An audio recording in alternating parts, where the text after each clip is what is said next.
It was suggested stage 2 of the Absa Cape Epic would be a rest and recovery day, but the 1200 riders found out the hard way there is no such thing. One of the early casualties, Centurion Voda.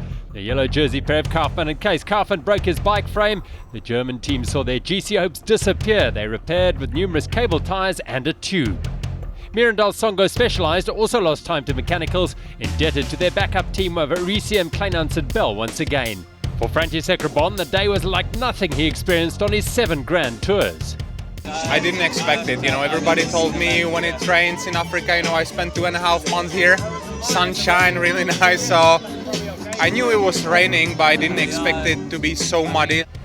Topi Gergen had good legs and successfully avoided major mechanicals to claim their first stage win. Platt and Huber of Team Bulls was second, and their second string, Bomer and Steve John, third. The Bulls pulled on the yellow zebra striped jerseys for the first time since stage 3 last year. Riciem's Ariane Kleinans and Annika Langvaart had a mechanical-free day to win a third stage of the race, in the process making inroads on the leaders Susan Bigham of Mirandal, who finished second on the day.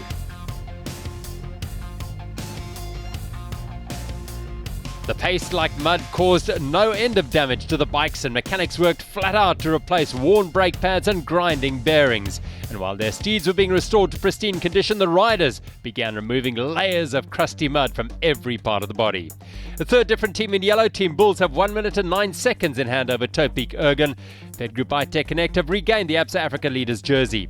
Riciem's supreme effort has seen Mirandal's overall lead cut to 13 minutes and 54 seconds. Cape Brewing Company have almost 37 minutes in hand over Landvik and Alpha Rink.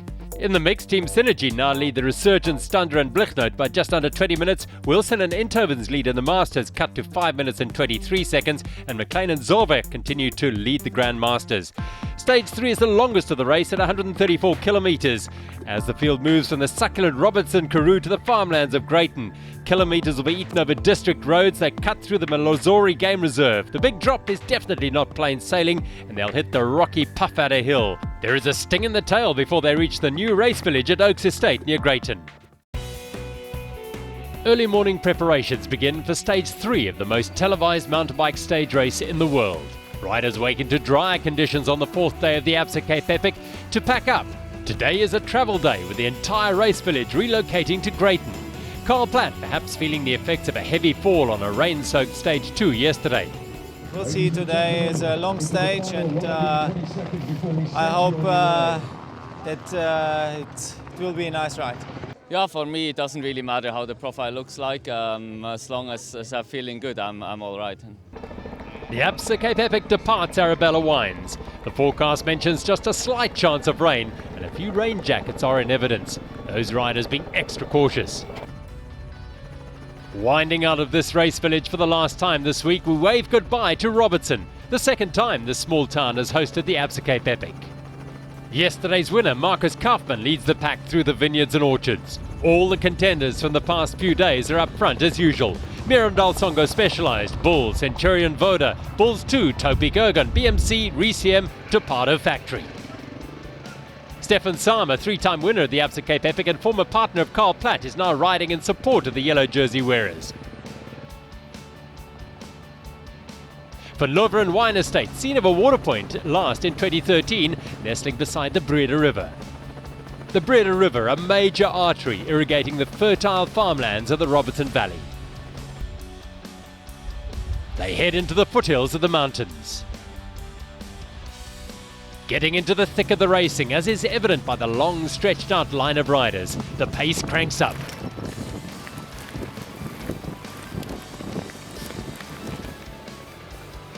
Paolo Montoya playing an important role in Christoph Sauser's campaign to become the first 5-time winner of the Absa Cape Epic.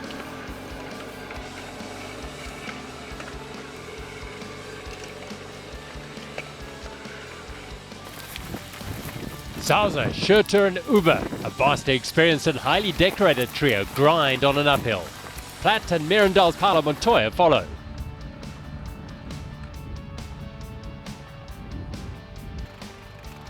František Rebon on the wheel of Martin Fanger. The Czech is looking fresh. With his Grand Tour experience on the road, he'll get better throughout the week.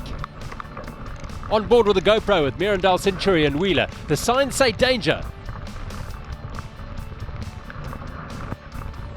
Oh, and Hannes Genzer takes a high-speed fall. panic for the team lying in 4th overall. The German riding on the limit. With risks come consequences. The previous stage winner will be seeking medical assistance for his wounds. Grandmasters leaders Zorberg and McLean of Cycle Lab Toyota have been right up there in the top 20 fastest riders on GC overall, riding in the 50-plus category. These hard-as-nails competitors are chewing up and spitting out men half their age. RCM again leading the women's race.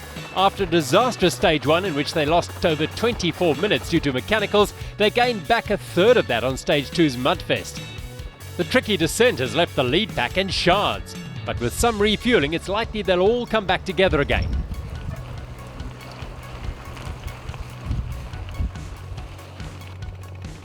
But Sousa has other ideas. He'll want to keep the pressure on, putting the overall contending teams on the back foot.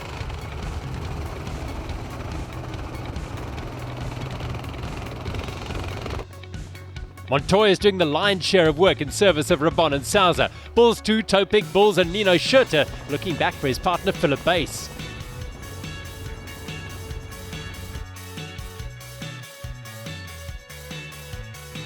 In the blue jerseys, leaders of the Masters category, Shan Wilson and Adrian Enthoven, marked closely by contenders Bart Brenchens and Abrao Azevedo. In purple, Grandmasters leaders McLean and Zorberg.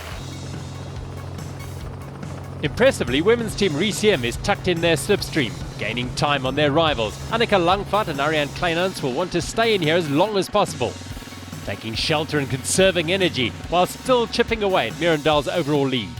Christian Heineck leading into Malazori Game Reserve, home to 18 species of game, including the highly endangered Bontebok. Robert Menon, rammed by an antelope last year, will be watching his flanks closely. The yellow jerseys lead into the water point. There's a scramble for food and drink. Riders will know this is a long stage and will be keen to have plenty in reserve. All major contenders are in the group. Back on the bike and riding well after his little problem with almonds. Avoid the nasties, Mr. Hermida. Really went out in there as well. Torpedo are slightly off the pace. Road cyclist Chiarini's technical skills aren't up to world standard yet. The pace heats up again. It's tough out there today. The track is extremely rough and picking the correct line is everything. Some even opt to ride along the grass rather than lose traction or get bounced around on the rocky tracks. Bostrom and Montoya have a flat. They'll want to repair it fast. Scott Odlo Racing make a move on the descent. Two cross-country specialists' technical skills should get them an advantage on this tricky descent. Philip Bass is a South African and All-African cross-country champion. His partner Schurter is the world cross-country champion. Rudy van Hoots, former Dutch champion, is without his partner Spanish champion Jose Hermida, and Urs Huber looks back for Karl Platt.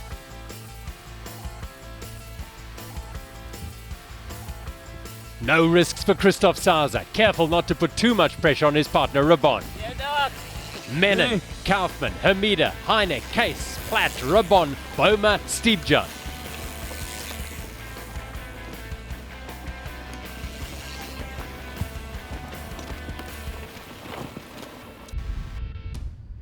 With no threat to the GC, will the other teams let Schurter and Bass go? They survey their progress. Rabon coming into his own, leading the charge. The overall GC still in Mirandal Songo Specialized sights. All present and accounted for except Flukiger and Fanja of Team BMC. Far off the pace, they have suffered a mechanical. Nino Schurter of Scott Odlo is due to ride some road races this year, including the Tour de Suisse. He'll ride for Orica Green Edge alongside another South African, Daryl Impey. Tupado factory have stopped air leakage from Polison's rear tyre. Not I. Che cacchio. Wait.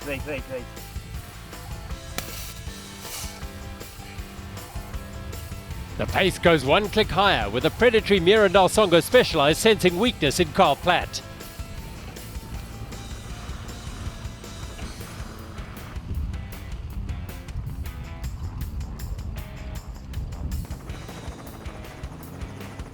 The The chase group has split up, a turning point in the race. Sousa and Rabon attack and drag Topik and Centurion with them. The race for yellow is on.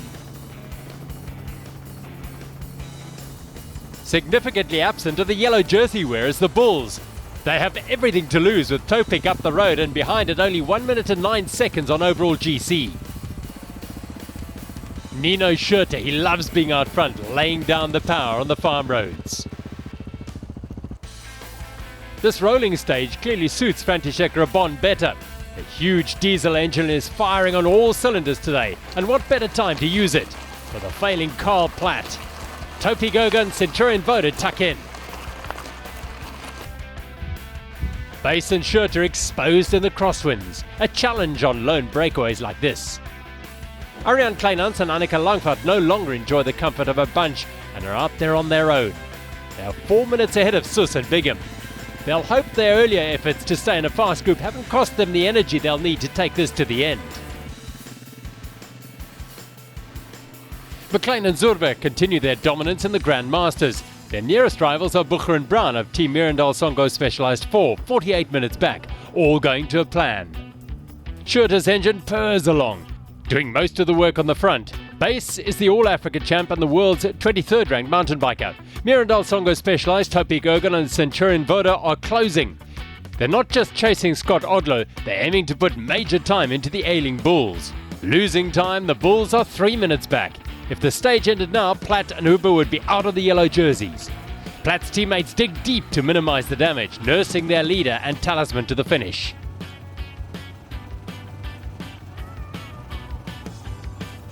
Waterpoint 2, and while Scott Odlo are ready to leave after refueling, the chase pack rolls in. Their slender lead is diminishing fast.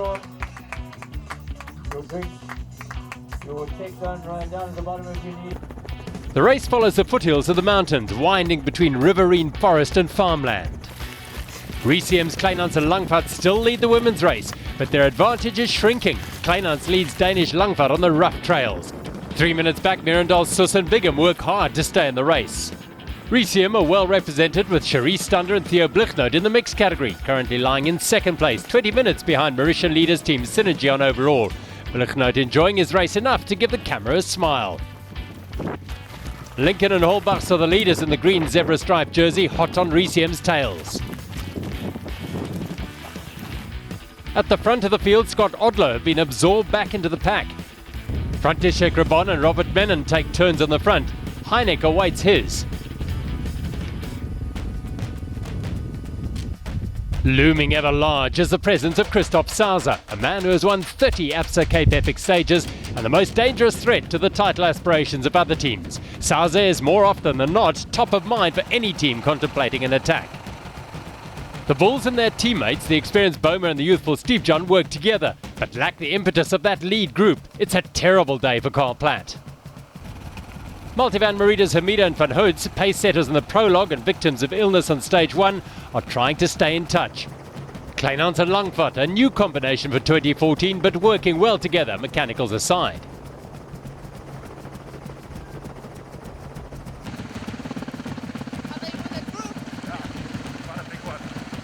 Sus and Bigham taking the opportunity. A ride in the pack, some respite at the back of the group. Riciem find allies too in Team Azran.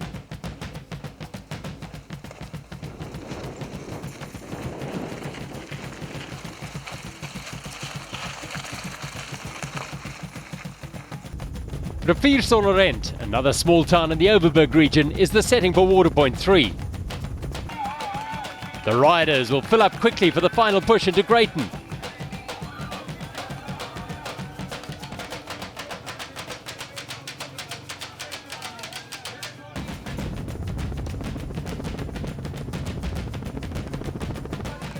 Platt arrives several minutes down on Topik Erga.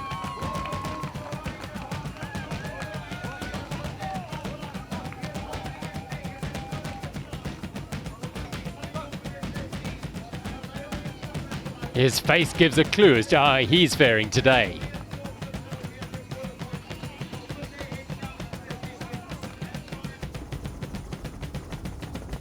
Multivan Merida ride alone. They'll take it easy, saving their legs for the weekend.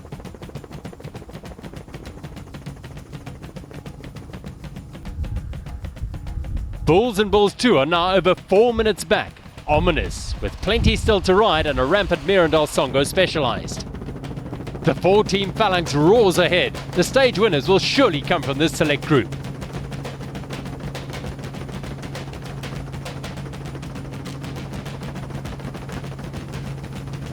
The claws are out with the top contending teams. Rabon and Sousa talk strategy as to how they'll handle the inevitable sprint finish.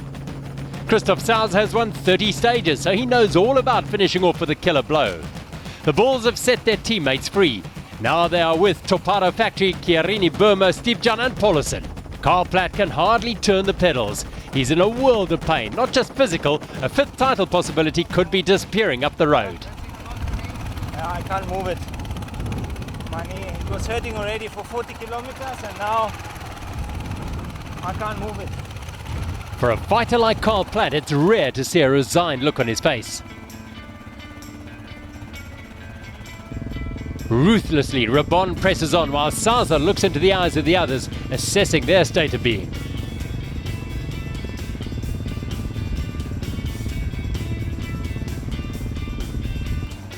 Schurter is feeling the effects of a lone breakaway in the strong winds that are characterising Stage 3. Partner Philip Bass knuckles down to the task at hand. But they've been dropped from the lead group. This is the podium right here. Mirandal Songo specialised, Centurion Vodo in orange, Topi Gergen in black. It's just the order that needs to be decided.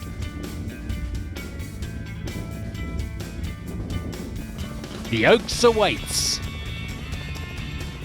Sousa takes a flyer. Now it's just up to Rabon. He has to finish ahead of the next second place team member.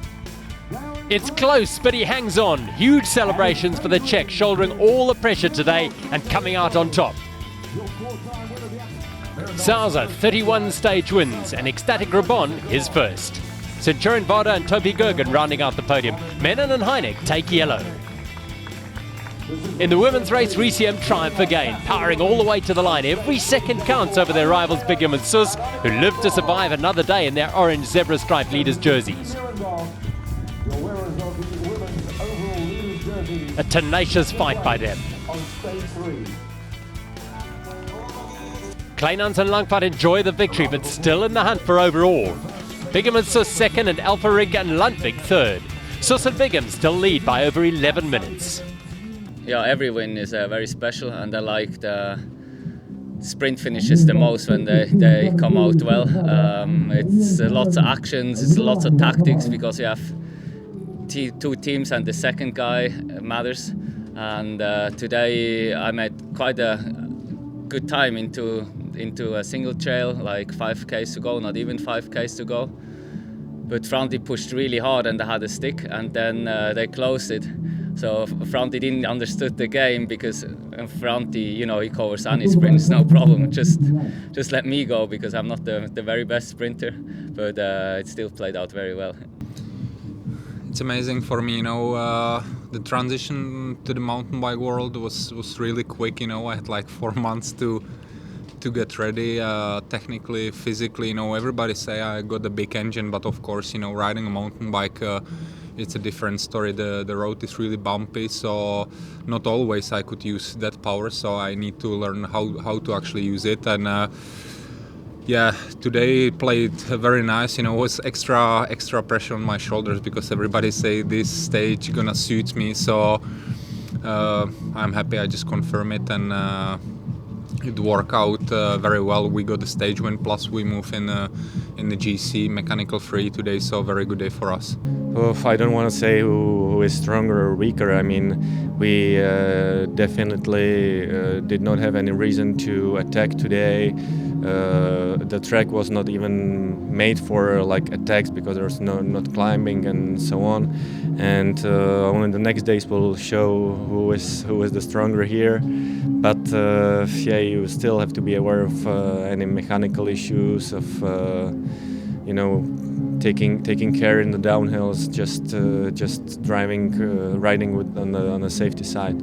Now in the overall it's down to 11.5 minutes behind. It's not too bad. Small steps. We never know how many minutes we can gain or lose every day, so it's still very open, but we will do our best to continue this way, catching up on them. A superb ride by Mirandal Songo Specialized. Christoph Sauer's 31st stage win with a fifth partner. Centurion Voda, Topi Gogan and Scott Odlo, the only other teams to dip under 5 hours. Kleinhans and Bell were the first South Africans home. The ever-consistent Menon and Heineck are the new leaders. They'll carry a 9-minute and 26-second lead into stage 4. Just 15 seconds separates the Bulls and Mirandal Songo Specialized. Resium will start stage 4 in the red Absa Africa leaders jerseys. Another stage win by Resium 2, finishing 2 minutes and 31 seconds ahead of the tenacious Esther Zus and Sally Bigham of Mirandal. Lundvik and Elfering found their legs on the long road from Robertson. Mirandal's overall lead is now 11 minutes and 22 seconds. Cape Brewing Company have over half an hour in hand over the young Mirandal Wheeler pair. Resium mixed Cherise Stunder and triathlete Theo Blichner took the stage win in the mixed, just over a minute ahead of Team Synergy. The battle in the Masters today was won by Definitive Bikes Enthoven and Wilson by 1 minute and 25, and Cyclelab's McLean and Zorbeck made it 4 wins in a row. Mauritian, Lincoln and Holbachs hold an 18-minute and 54-second lead over Resium mixed. The Masters is intense. Brenchens and Azevedo just under 4 minutes behind Enthoven and Wilson, and McLean and Zorbeck extended their hold on the purple jersey to 50 minutes. Exaro have been involved with the Absa Cape Epic for 3 years through the development of riders from previously disadvantaged areas. This year, the teams are racing for the brand new Exaro trophy designed by Rwandiso Njara. And Exaro riders are able to relax and rejuvenate after the stages in the team lounge. After the relentless nature of Stage 3, Stage 4 promises a day rich in variety. A recent boost to the vast network of routes in the Cape Country meander will ensure a constant roller coaster of farm roads, twisty, rocky single track, as well as some district road in the middle to spin the legs out. A visit to the historic town of Genadendal, the first mission station in South Africa, is a highlight. But riders will be warned there's still plenty of hard climbing to be done. It may be fun, but it's definitely not easy.